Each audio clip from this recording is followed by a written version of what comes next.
Hello बच्चों, how are you. देखिए, ये नया वीडियो है।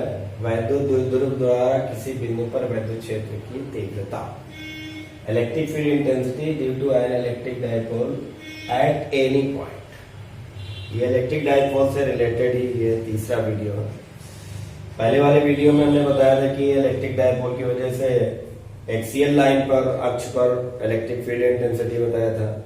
दूसरे वीडियो में इक्वेटोरियल लाइन पर यानी निरक्ष पर बताया था। तो बच्चों का कमेंट्स आ रहा है, ये पूछ रहे हैं कि सर क्या इलेक्ट्रिक डाइपोल की वजह से क्या एक्सियल लाइन पर या इक्वेटोरियल लाइन पर ही होता है, क्या और जगह नहीं होता है? तो हर जगह होता है, क्योंकि एक इलेक्ट्रिक डाइपोल अपने सराउंडिंग में हर तरफ इलेक्ट्रिक फील्ड जनरेट करती है, लेकिन हर जगह उसकी इंटेंसिटी अलग होती है, क्योंकि इलेक्ट्रिक फील्ड जो है वो एक वेक्टर क्वांटिटी। तो इससे पहले वाले में हमने आपको यहाँ पर निकाला था। यहाँ पर क्या है, ये एक्सियल लाइन पर, अक्ष पर, यहाँ पर फिर परपेंडिकुलर 90 डिग्री का एंगल बनाते हुए यहाँ पर हमने निकाला ये इक्वेटोरियल लाइन पर। तो यहाँ पर तो निकाला गया फॉर्मूला, इलेक्ट्रिक फील्ड हर जगह होती है। तो आज हमारी जो टॉपिक है हमारा कि electric field intensity due to an electric dipole by at any point, किसी भी पॉइंट पर निकाला जाए। जैसे हमें यहाँ पर निकालना है, तो ये वाला पॉइंट ना एक्सियल पॉइंट है ना इक्वेटोरियल लाइन पर है, ये किसी और जगह पर है। तो कहने का मतलब ये जो फार्मूला बन रहा है वो इलेक्ट्रिक फील्ड इंटेंसिटी का एक व्यापक फार्मूला बन रहा है। इससे एक्सियल पॉइंट वाला भी निकाल सकते हैं, इक्वेटोरियल वाला भी निकाल सकते हैं। तो बच्चों, हमारा वीडियो ध्यान से देखिए, समझिए और लाइक शेयर करना मत भूलिए। सब्सक्राइब भी कीजिए, कंजूसी मत कीजिए, ज्यादा से ज्यादा इसको शेयर करिए और बच्चों तक पहुंचाइए। तो electric field intensity due to an electric dipole, subscribe करने में आपको कंजूसी नहीं करना है। देखिए, इसके लिए यहां पर ये एक हमने बनाया, ये फ्री स्पेस में, एयर में या फ्री स्पेस में एक इलेक्ट्रिक डाइपोल है। ये प्लस क्यू चार्ज है और ये माइनस क्यू चार्ज है। ये ए पॉइंट है और ये बी पॉइंट, ये इसका मिड पॉइंट है ओ। तो ये डिस्टेंस हो गया एल और ये भी डिस्टेंस हो गया एल। तो हमें अब पॉइंट क्या लेना, ना एक्सियल पे लेना है इक्वेटोरियल, हम मान लेते हैं यहां पर लेना है। फिर वही मिड पॉइंट से सारी जो डिस्टेंस लेंगे, जैसे एक्सियल पर लिया था तभी मिड पॉइंट से आर डिस्टेंस पर था, इक्वेटोरियल लाइन पर लिया था तो वो भी मिड पॉइंट से कितनी दूरी पड़ती है, आर दूरी पर। तो यहाँ पर भी आर डिस्टेंस पर ही हम यहाँ पर लेंगे। ये पॉइंट पी है, ये पॉइंट पी है, यहीं पर हमको इलेक्ट्रिक फील्ड इंटेंसिटी निकालना है। मान लेते हैं ये थीटा डिग्री है, कितने डिग्री पर है, एक्सियल लाइन के साथ ये थीटा डिग्री एंगल पर है पी पॉइंट, ये आर डिस्टेंस पर है, ये आर डिस्टेंस। तो इसके लिए हमें फार्मूला देखना है, निकालना है। देखिए, ये इलेक्ट्रिक डाइपोल मोमेंट जो माइनस क्यू से प्लस क्यू की तरफ होती है, पी से लिखते हैं। तो इसको हमने आपको दिखाया था, ये इलेक्ट्रिक डाइपोल मोमेंट है पी, वेक्टर पी। ये वेक्टर क्वांटिटी है, कैसी क्वांटिटी है, वेक्टर क्वांटिटी है। ये माइनस क्यू से प्लस क्यू की तरफ इसका डायरेक्शन होता है और ये एवरीवेयर, हर जगह पर ये काम करता है। तो इस वेक्टर क्वांटिटी को, ये पी को, डाइपोल मोमेंट जो माइनस क्यू से प्लस क्यू की तरफ है, इसको हम अब रिजॉल्व करते हैं दो परपेंडिकुलर कंपोनेंट में। देखिए, ये हेड है, इसको हम 10 मान ले रहे हैं।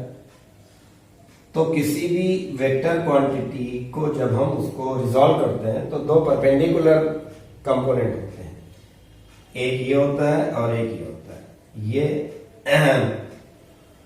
क्या कहते हैं, वर्टिकल होता है, ये हॉरिजॉन्टल कंपोनेंट होता है और दोनों के बीच में 90 डिग्री का एंगल होना चाहिए। इसी वजह से इसको कहते हैं परपेंडिकुलर कंपोनेंट। तो अब ये टेल है, ये हेड है, तो अब हम इसको रिजॉल्व करेंगे, एक ये और एक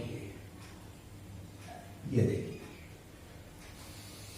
ये P है, P का ये एक कंपोनेंट है और एक ये कंपोनेंट है, और दोनों के बीच में 90 डिग्री का एंगल, तो ये P का cos थीटा हो जाएगा और ये P sin थीटा हो जाएगा।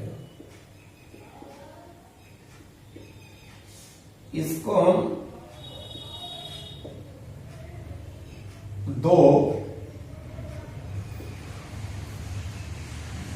इलेक्ट्रिक डाइपोल मान सकते हैं। ये एक इलेक्ट्रिक डाइपोल है जिसका डाइपोल मोमेंट क्या है, P sin थीटा।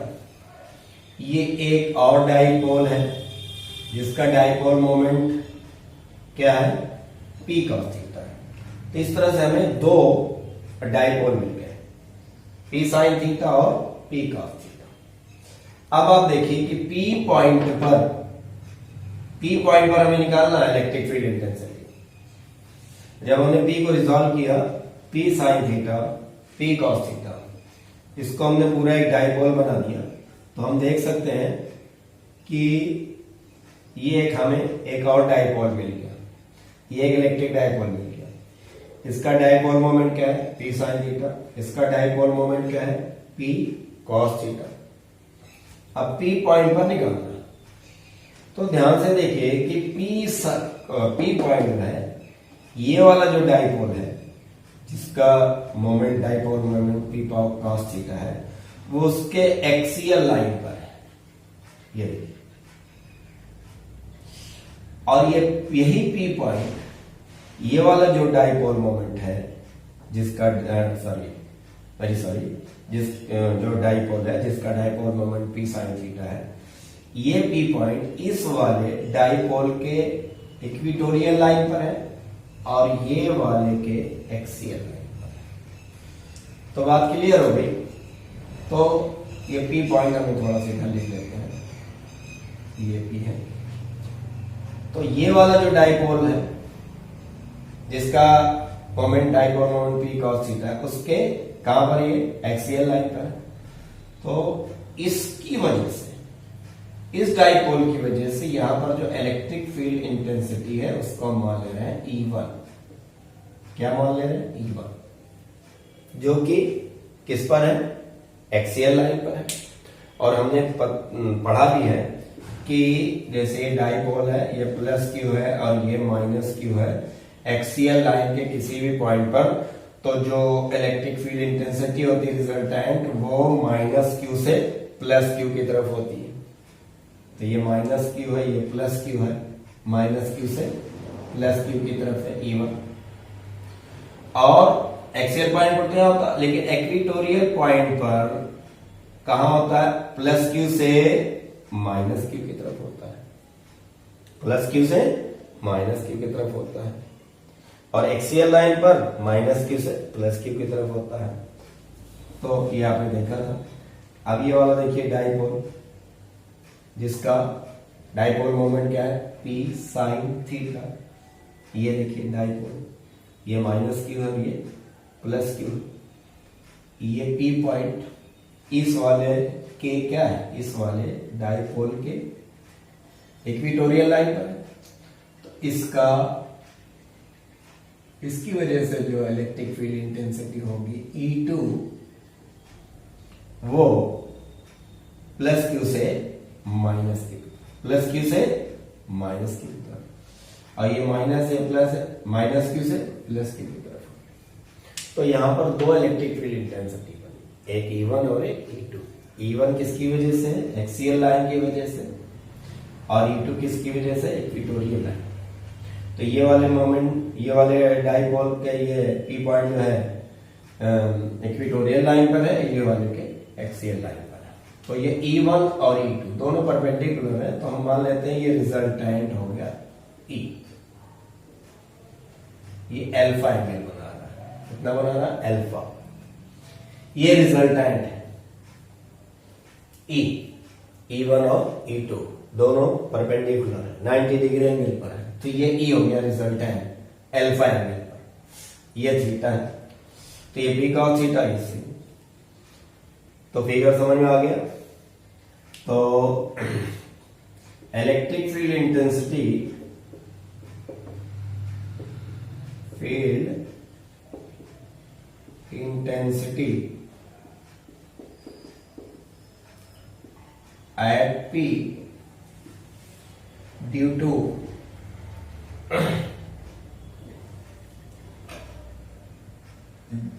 इसको हम अगर नाम दे दें, ये ए बी, ये सी, ये डी, ये ई और ये एफ।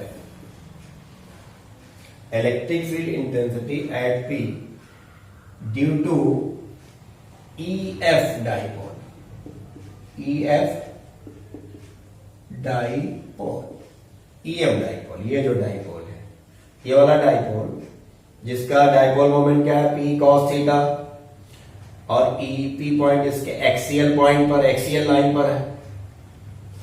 तो electric field intensity at P due to E F dipole, E F dipole ये क्या है, एक्सियल लाइन पर है। तो E1 इज इक्वल टू हो जाएगा 1/4 pi epsilon naught P upon, sorry 2p upon r cube होता है, 2p अपान आर क्यूब होता है। तो लेकिन 2p के साथ cos थीटा, क्योंकि ये जो डाइपोल है इसका डाइपोल मोमेंट p नहीं बल्कि p cos थीटा है। तो 2p cos theta upon r cube, तो यहां से यहां तक का डिस्टेंस r है ना। किस डायरेक्शन में, OP डायरेक्शन में, OP अलोंग OP के परपेंडिकुलर। अब electric field intensity, electric field intensity at P due to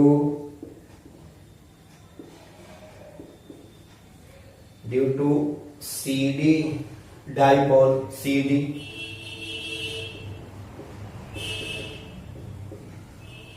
ये भी एक डाइपोल है जिसका डाइपोल मोमेंट क्या है, P sine theta.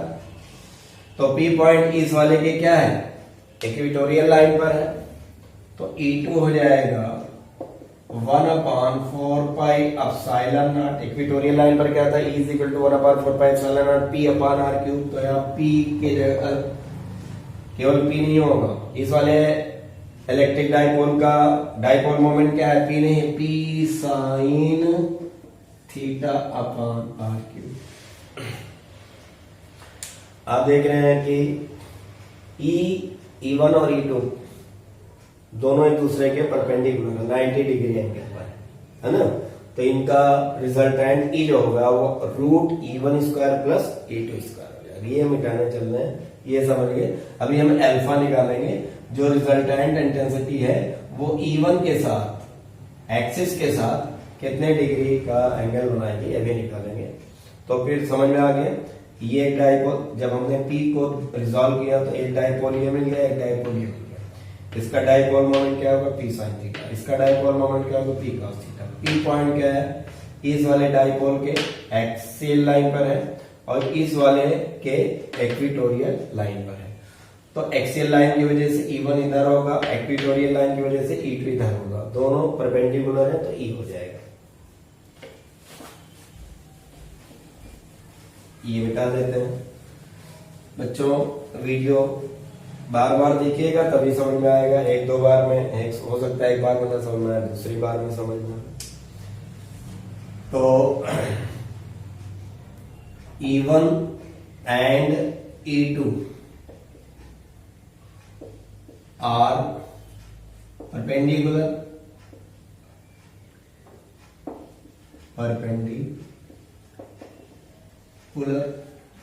so resultant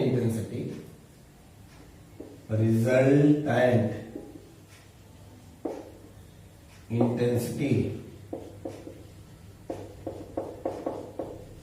at P E is equal to root E1 square plus E2 square 90 degree की वजह से। तो E इज इक्वल टू, इसको सॉल्व कर लेते हैं।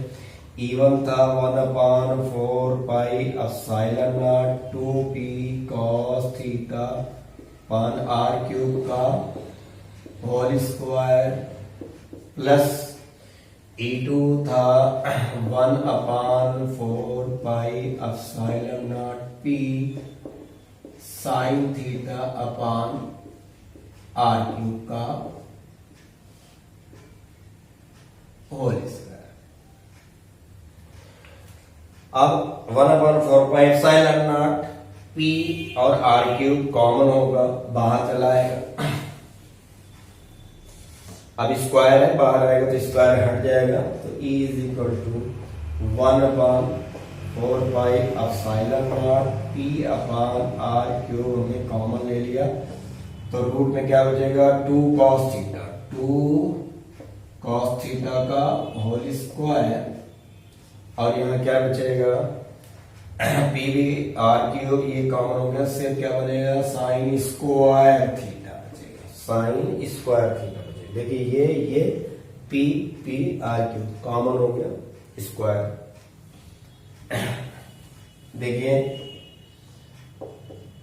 1/4 pi epsilon naught P upon r cube, ये हो जाएगा 4 cos square theta plus sine square theta 1/4 pi epsilon naught P upon r cube 4 cos square theta plus sine square theta की जगह 1 - cos square theta लिख सकते हैं, 1 - cos square theta, sorry 1 - cos square theta 1/4 pi epsilon naught P upon r cube. देखिए 1 plus 4 में से 1 -4 cos square theta में से -1 cos स्क्वायर थीटा, तो बच जाएगा 3 cos स्क्वायर थीटा। ये E है, रिजल्टेंट इंटेंसिटी है। ये एक फार्मूला बन गया, ये एक व्यापक फार्मूला है, मतलब कहीं के लिए भी इससे हम एक्सियल पॉइंट के लिए भी निकाल सकते हैं, इक्वेटोरियल पॉइंट के लिए भी निकाल सकते हैं, या किसी भी अदर पॉइंट के लिए निकाल सकते हैं थीटा की वैल्यू रख करके। तो ये एक व्यापक फार्मूला होता है, ये किसी भी पॉइंट पर है। देखिए अगर आप एक्सियल लाइन वाला और इक्वेटोरियल लाइन वाला नहीं मालूम है, तो इसके पहले वाले 2 वीडियो आप देखिएगा, एक्सियल लाइन वाला और इक्वेटोरियल लाइन वाला पर, तब आपको ये वाला वीडियो समझ में आएगा। तो इससे पहले कि वो वीडियो आप देखिए। देखिए अब इसी से हम इक्वेटोरियल और देखिए जैसे यहां पर देखिए ये प्लस क्यूब और ये माइनस क्यूब, ये मिड पॉइंट हुआ है, यहां पर आर पॉइंट पी है, यहां पर निकाला ये फार्मूला, ये थीटा है। बताइए यही पी पॉइंट अगर एक्सियल लाइन पर होता, ये जो पी है जो थीटा डिग्री एंगल पर है, यही पी अगर कहां होता एक्सियल लाइन पर होता, तो थीटा क्या हो जाता 0, क्योंकि ये जो है ये यहां पर चला था, थीटा 0 हो जाता, क्योंकि ये से ये थीटा 0। लेकिन यही पी पॉइंट अगर इक्वेटोरियल लाइन पर होता, ये यहां पर, तो थीटा कितने होता 90 डिग्री हो जाता। तो इसी फार्मूले से निकाल सकते हैं। देखिए एट एक्सियल लाइन यानी अक्ष पर निकालेंगे तो थीटा हो जाएगा 0 डिग्री, और cos 0 की वैल्यू 1 होती है। cos 0 इज इक्वल, cos 0 की वैल्यू कितनी होती है 1, यहां रख देते हैं। E इज इक्वल टू हो जाएगा 1/4 pi epsilon naught P upon r cube 1 plus 3 1 का स्क्वायर, ठीक है 0, थीटा की जगह 0 रखेंगे तो cos 0, और cos 0 की वैल्यू कितनी होती है 1, तो cos 1 इसकी जगह 1 हो गया, 1 का स्क्वायर, तो कितना आ जाएगा ये देखिए E is equal to 1/4 pi epsilon naught, 3 1 या 3, 3 1 4, 4 का रूट करिए 2, तो 2 का मल्टीप्लाई हो जाएगा 2p अपान आर। देखिए आ गया क्या, अरे भाई 1 का स्क्वायर 1 होगा, और 3 का 1 में मल्टीप्लाई करोगे 3 1 जा 3, 3 1 और 4, 4 हो गया, 4 का रूट करोगे तो रूट स्क्वायर करोगे तो 2 हो जाएगा। तो 1/4 pi epsilon naught 2p upon r। ये कहां के लिए आ गया? अक्ष के लिए आ गया। निरक्ष के लिए थीटा का मान कितना हो जाएगा? 90 डिग्री। यहां पर 90 रख देंगे।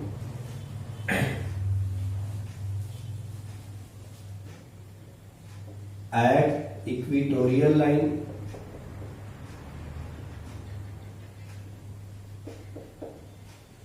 निरक्ष पर, निरक्ष के किसी पॉइंट पर, इसके लिए थीटा कितना हो जाएगा? 90 डिग्री। तो cos 90 की वैल्यू हमको मालूम है कितनी थी? 0। तो यहाँ 0 हो जाएगा, तो ये 1 बचेगा, तो E इज इक्वल टू हो जाएगा 1/4 pi epsilon naught p upon r cube root 1 plus 3 into 0 का स्क्वायर। 1 प्लस 3 cos 90 की वैल्यू 0, तो ये पूरा 0 हो जाएगा। 0 सिर्फ 1 बचेगा, 1 का स्क्वायर 1 हो जाएगा, तो E इज इक्वल टू हो जाएगा 1/4 pi epsilon naught p upon r cube. ये हो गया इक्वेटोरियल लाइन के किसी पॉइंट पर, हार्ड डिस्टेंस पर, निरक्ष पर, ये निकाला था। तो आपने देखा कि ये फार्मूला व्यापक फार्मूला, इससे किसी भी पॉइंट पर हम इलेक्ट्रिक फील्ड इंटेंसिटी निकाल सकते हैं। अब चलते हैं अल्फा निकाल लेते हैं। अल्फा क्या था? रिजल्टेंट जो इंटेंसिटी थी E1 और E2 की वजह से, उसका एंगल। तो tan अल्फा निकालेंगे। tan अल्फा निकालने के लिए क्या करेंगे? साइन बटे कॉस, साइन बटे कॉस। तो 1/4 pi epsilon naught p sine theta upon r cube 1/4 pi epsilon naught 2p cos theta upon r cube. सब कैंसिल हो गया, ये क्यूब से क्यूब, तो tan अल्फा आ जाएगा 1/2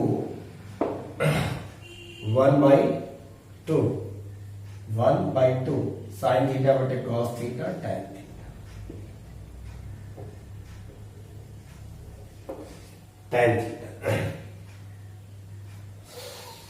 देखिए, ये इससे हम इलेक्ट्रिक फील्ड इंटेंसिटी का जो रिजल्टेंट है उसका एंगल निकाल सकते हैं।